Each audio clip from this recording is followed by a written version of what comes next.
Со помош на алги се изгасна виничката депонија, која беше еден од поголемите загадувачи на неколку општини во Кочанско виничко поле. Првата фаза од третманот е завршена, а деновиве почнува и втората. Градоначалникот Миле Петков вели дека ова е само привремено решение. Спасот го гледа во изградба на регионална депонија кај Светиниколското село Мечкоевци. Веќе испративме дописи до владата и до Министерството за животна средина и просторно планирање. Очекуваме одговор, затоа што веќе е формирано тоа јавно претпријатие, меѓутоа се уште нема реализација.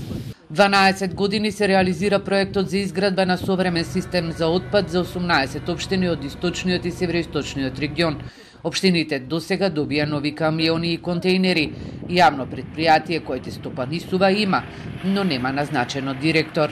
Директор се уште не е избрано. Во следна фаза сум сигурен дека ќе биде избран, именуван директор, но следните фази, како што напоменав, е изградба на трансферна, односно на претоварна станица, на временото место на постоечката депонија и нормално распишување на проект за изградба на регионалната депонија. Доцнат постапките и околу чистењето и затварањето на депониите, избрани се фирми за двата региони. Постапката ќе чини околу 10 милиони евра. Деновиве на состанок ќе се утврди и кога ќе почне затварањето на депониите и изградба на претоварни станици. Но целиот овој процес најверојатно ќе стартува по нова година, додека за изградбата на фабриката за отпад тендерската документација се уште е во Брисел.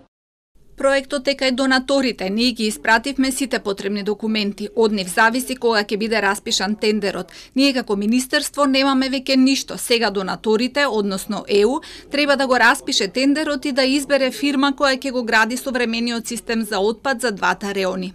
Ова значи дека изградбата на фабриката ќе доцни. Првично беше предвидено со работа да почне во 2023 година. Засега источниот и североисточниот регион се најблиску до депонијата, која ќе биде изградена со сите стандарди.